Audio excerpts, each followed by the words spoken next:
कार्यक्रमाला जे दोडामार्गवरून आणि सावंतवाडीवरून जे नेहमी पत्रकार येतात, जे आपले तुळशीदास नाईक मुलुक मैदान पत्रकार दोडामार्ग तालुक्याचे, तसेच हरिचंद्र पवार सामन्याचे पत्रकार आवर्जून इथे उपस्थित असतात, त्याबद्दल मी त्यांचं अभिनंदन करतो, पुन्हा एकदा अभिनंदन करतो।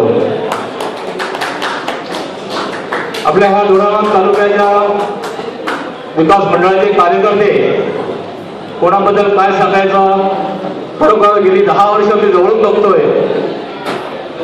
जे आपली रक्ताची नाती असतात त्याचप्रमाणे आम्ही सगळे कार्यकर्ते जी कार्यकारिणी आहे गेल्या 10 वर्षापासून अक्षरशः आम्ही मुळा गोविंदाने नाचतो आहे। कुठल्या प्रकारचं भांडण क्लेश, पैशांचा आर्थिक व्यवहार कुठला काही नाही। खरोखरच सगळ्या कार्यकर्त्यांना मी सलाम ठोकतो। आपल्या मंडळाचे कार्याध्यक्ष हे वासुदेव वर्णेकर, त्यांची तळमळ, त्यांची जिद्द, मंडळाचं काम करण्याची त्यांची जिद्द, दोडामार्ग तालुक्याचा विकास मंडळाचा जो विकास व्हायला पाहिजे, ते कार्यक्रम व्हायला पाहिजे, त्यांचा सगळा आराखडा जे तयार करतात ते वर्णेकर साहेब, त्यांचं पण खरोखर मनापासून सगळ्यांनी आपल्या दोडामार्ग वासियांनी त्यांचं अभिनंदन करायला पाहिजे। आपल्या दोडामार्ग तालुका विकास मंडळ याचं जे छोटंसं रोपटं लावलं आणि हा मंडळ ह्या 6-7 वर्षात जे मंडळ आपल्या नावारूपाला आलं ते माझे बंधू भगवान रेडकर आणि खरोखरच एक छोटंसं रोपटं लावलं आणि त्याला आपण सगळ्यांनी साथ दिली, त्याबद्दल त्यांचं पण मी आभार मानतो।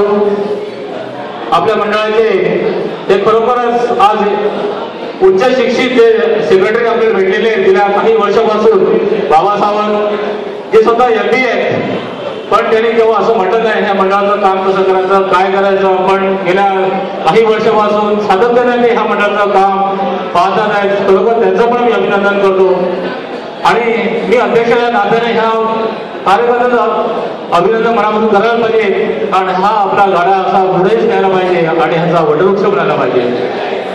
त्यानंतर आमचे बाळा सावंत हे मंडळाचे खजिनदार आहेत। पैसा हिसाब खरोखरच केव्हाच इकडे तिकडे होणार नाही आणि काही जणांना सरळ मंडळाची मदत करायची असेल तर तेच सांगतात, प्रकाश आम्ही याला एवढं देऊ, त्याला तेवढं देऊया। खरोखर त्यांच्यावर अभिनंदन। आमच्या मंडळाचे गुणाजी सावंत ते हे सगळं बाकीचा व्यवहार बसलेले सगळ्यांपुढे, केव्हा स्टेजवर आजपर्यंत बसलेले नाहीत, पण पाठीमागून सगळं रेट आले पुढे असतात।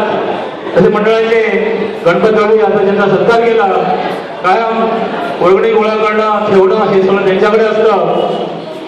ही मंत्रालयाची कामं आम्हाला असं बघायची होती आणि मंत्रालयात जायचं कसं, कोणाला भेटायचं आणि त्या मंत्रालयातून काम कसं करायचं, हा प्रत्येक माणसाला एक प्रश्न पडलेला असतो। पण ते आमचे उदाजी बोरगावकर ते पाठीमागे बसलेले आहेत, त्यांनी खरोखर आम्हाला एक शक्ती दिली, तेव्हा मी सांगू इच्छितो।